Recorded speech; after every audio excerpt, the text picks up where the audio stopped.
Welcome everyone, it's Gorlock here, and boy do we have a big update on the beta this week, so I'm going to get right into it. So on the screen now is the biggest change coming up. It is not in this build, however, it will be coming in next week, but essentially, starting next week, the soulbind system has been reworked. No longer is it going to be a inventory hogging, destroyed on use conduit system. Instead, it's essentially going to be like Essences 2.0. For those that are new to the game or perhaps joining in Shadowlands, this is what Essences look like currently on live. You have sort of a collection that you gain from different areas of the game. Like, for instance, Blood of the Enemy you gained from PvP.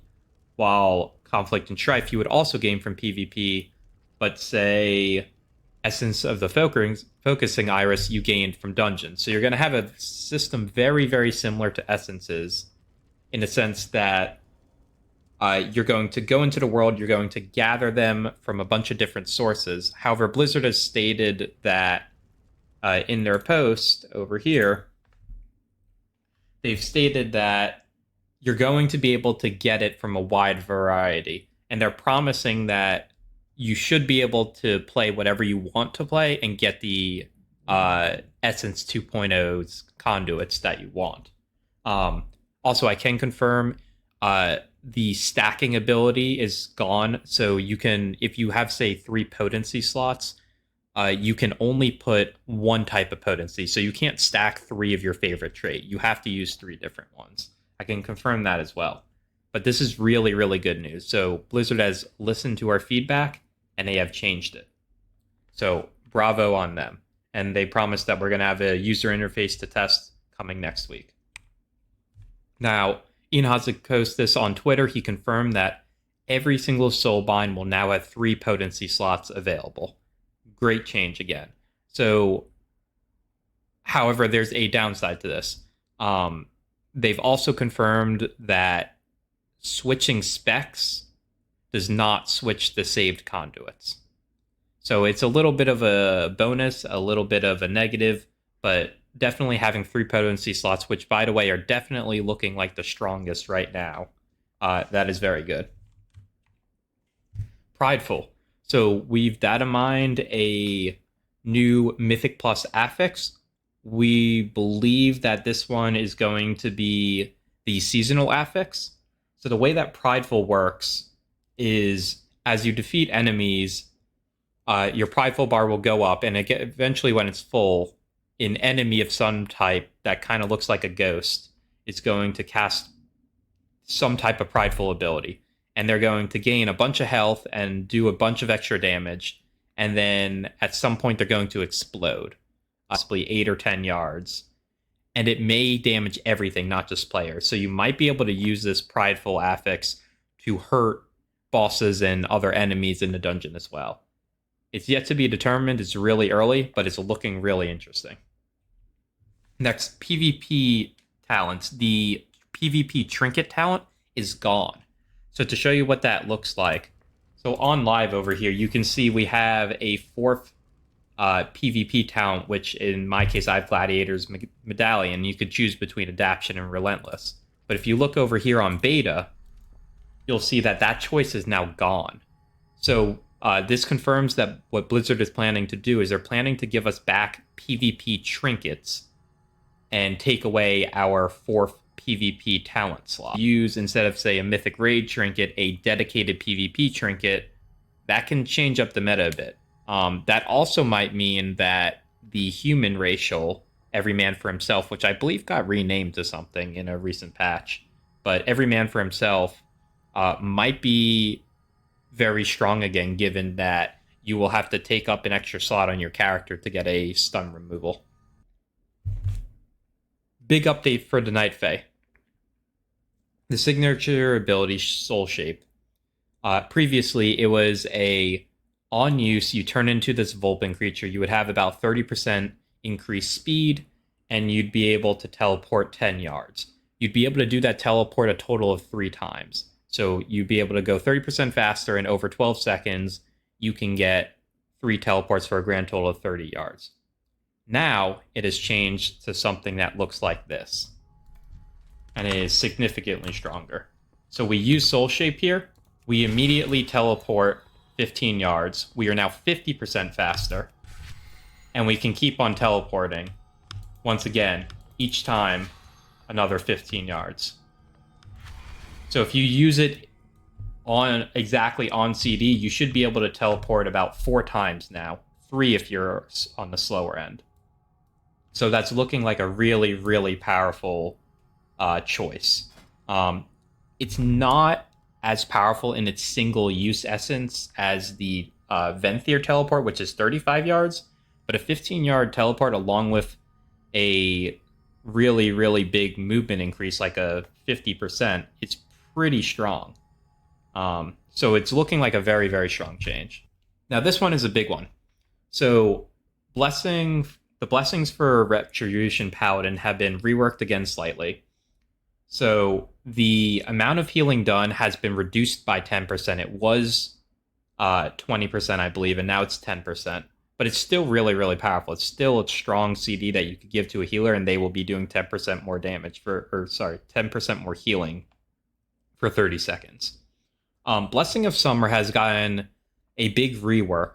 However, it is worth noting that it is still doing about the same amount of damage. Now, let me explain. So instead of your attacks having some arbitrary, quote-unquote, high chance to deal 75% spell power, they are now have a 40% chance to deal 30% additional holy damage. So I want to quickly show you guys how this actually looks and how overpowered the new blessings can be, especially when you have not just a 30%, but say a 60% increase on Blessing of Autumn. So we are getting this from our new conduit, Prolonged Autumn over here, which at rank 15 will give up to a 60% longer. So base would be 30 seconds, this will give 39. However, at its max rank, it'll give 48. So I just want to show you sort of what it could end up looking like. So we'll start our combat here, and I have details up and running on the PTR. It's not completely well, but this is to sort of show you what it could end up looking like. So our opener in Shadowlands is sort of starting to look like, I'm going to go Blade of Justice, Judgment, Double Crusader Strike, Blessing of Summer, Crusade, Templars, Hammer of Wrath, Templars, and you just pretty much go from there. And as you can see, the amount of damage that our Blessing is doing is based on how big of a hit that we do right before. And we also want to make sure that we're using our Hammer of Wrath on cooldown to increase the duration of our wings as much as we can. Now we have Autumn. And what you'll notice is that our cooldown coming up for Winter is actually even longer than it should be. Or even shorter than it should be, because Autumn is actually also reducing that cooldown as well. So what we're going to do here is, when this is up, we're going to give it to an ally, which in this case is Guard over there. And you can see we still have Autumn. The Guard over there would be using Blessing of Winter, increasing his damage as well. What you'll notice is we still have Autumn, and the cooldown of Spring is almost ready. So at 0 seconds left, because it's only 39 seconds, it's pretty much already done. So we're into Spring now, which is the last one before Summer. And ideally, if we add the extra 9 seconds, right around now is probably when Wings would be coming up, and then Blessing of Summer would also be ready. So we're going to make this a 2-minute sim, ideally just to give sort of where it's looking like. We're going to use Crusade again.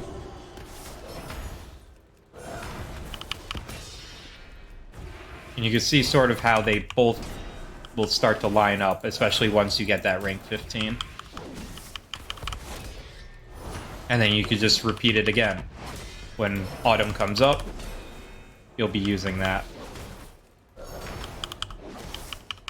And with this build, the way it's looking like right now with this really bad gear, you can sustain somewhere around just under 2k DPS. That should give you a good idea. So clear our focus. Blessing of Summer. Again, we used it 2 times. It did 15.3k between both of those times. Again, about the same damage, maybe even a little bit higher than it was before. So about 7.5k on each Blessing of Summer. We had 41 hits, which is way more than the previous 7, or in this case, if you use it twice, 15. And you could see that the min was 30, which was probably our weakest possible hit. The average was 373, but at the high end, we had a big one for 1135. So it's just a 30% extra damage on top of everything else. So when you use it during wings, it does a ton of damage. Here you can see a timeline of what this ended up looking like. Now, this is a big one. So these mounts that you see here, this is coming from M+, which is going to be huge. So as you can see here, they've added a Conqueror and Keystone Master for achievements for Shadowlands Season 1, Conqueror for 10, Master for 15. Given that is the first patch, getting the 15 achievement for all the dungeons in time is actually going to be a rather hard achievement. If Season 1 of BFA was any indication, some of the highest keys in the world were only, say, like an 18 or 19. So that really puts it into perspective and shows you this is going to be a very hard kind of Mythic N'Zoth type of achievement that not a lot of players will get, and the reward will be big. It will be these mounts, which, as far as I have seen, look absolutely amazing. So that's definitely something to watch out for. Generic legendaries. So we've had 7 or 8 generic legendaries added. Some of them are very, very interesting. So these ones, when they say generic, this will work for every spec, every class. The one that I really want to point out here is Judgment of the Arbiter. This one looks very interesting to me, not only because it's holy damage or a high chance, but because if you have other people in your party or raid that are also using this, it doesn't just blast the enemy, it also arcs between them. And if the enemy is in the line of that arc, it'll do damage again. So essentially, you can double dip. I wonder how strong this will be. It kind of has that sort of synergizing effect the way that Whirlvein does. So definitely something to look out for. All of these definitely seem really interesting. These ones at the bottom here, increasing Phantasma, and then also killing the creature in the maw, those seem like ones that could help you do the tower or world quests. So I don't know if people would necessarily be trying to get those types of legendaries, especially early on. But there's definitely some pretty interesting ones here, as you can see. Now, we finally have the rest of the Paladin conduits added. And boy, some of them look strong. I'm really excited about this one. So most of these are potency conduits because, like I said in a previous video or on stream, a lot of them were missing, and they were also not in the vendor. I can confirm they are now all in the vendor here. Also, you might notice that my Divine Seed is lasting about 5 seconds. That's one of the conduits, and it's at its lowest level. So if you go over to the cow over here, he does have all of them in now, which is fantastic. To show you the ones that I am currently testing out, you may have saw it over here with my Blessing of Autumn. It said it was 39 seconds. You have Prolonged Autumn, Light's Barding, which is the one that gave me the additional time on Divine Steed. Light's Reach. By the way, that's a typo. It's not 20 yards, it's 2. And Templar's Vindication. There's a bunch of interesting ones, but the Prolonged Autumn is the one that we're going to talk about a little more in depth in a second. But that's sort of just a preview. So, ones to really look out for. Kindling Spirit, reducing Aura Mastery, I believe that's a typo. Aura Mastery's cooldown. Focus Light also looks interesting. You know what, let me just show you the next page, because some of these, they're really, really interesting. You can read them. You can pause the video here. But this next one, this is where you start seeing how they actually scale. So with the new system that Blizzard is implementing, the duration, the damage, the effects seem to have about 15 ranks. Blizzard has confirmed that it's going to be item level based, kind of like how artifacts were in Legion, in the sense that if you do higher content, you're going to get more powerful conduits. These more powerful conduits will simply replace the old ones in your collection. Again, they're going with the essence type thing. So think rank 1, rank 2, rank 3, except they have 15 ranks. And once you get a more powerful one, that'll simply be the one that you have. So you could take a look at all these. I'll point out the ones that I think are the biggest game changers. Vengeful Shock, that is definitely one to look out for. Avenger's Shield causes your target to take 15% more holy damage for 5 seconds. There are a bunch of stuff that synergize with Holy Shield that can allow you to hit, say, 5 targets, and then also, say, just completely spam the crap out of Holy Shield, Avenger's Shield just constantly with some of the legendaries. And if you look here at rank 15, it goes all the way up to 45%. 45% more holy damage. That is a massive amount. So that's definitely one to really look out for. You have, let's see. You have the Kindling Spirit, which is a minute off of Aura Mastery. So it goes from a 3-minute cooldown to a 2-minute cooldown. That is also one to really look out for. I think the Resplendent Light looks very interesting. Holy Light heals up to 5 targets for 20% of its healing. So all of a sudden, your Holy Light, especially if you have your blessings out, if you have your 1 or 2 beacons, casting a single Holy Light might just heal an entire squad for a very significant amount. So seeing Holy Light come back into the meta, because as it currently is, Holy Light is barely even used for Holy Paladin. This could change things up significantly. Anything that increases Holy Shock's chance to crit can be very powerful. This one, Focus Light, increases it by 30%. There's a bunch. Essentially, there are a lot of very, very, very interesting ones here. The most interesting are these last 4 here. These last 4 are the potency conduits that affect your ability that you gain for Paladin for your covenants. 2 other quick bits of news. So this is what the UI is going to end up looking like for your weeklies. It looks like you will get to choose rewards based on what activities you did. So as you can see here, the hardest one, it looks like, will actually be filling out the Mythic dungeons, which is kind of surprising. Especially like 15 Mythic dungeons, that's a crazy amount. So that's the only thing I would say is a little bit weird here. But essentially, if you kill all the bosses of the raid, you'll get 3 additional choices. If you do 1 Mythic dungeon, you'll get 1 choice. But if you do more, you'll get possibly an additional 1 or 2.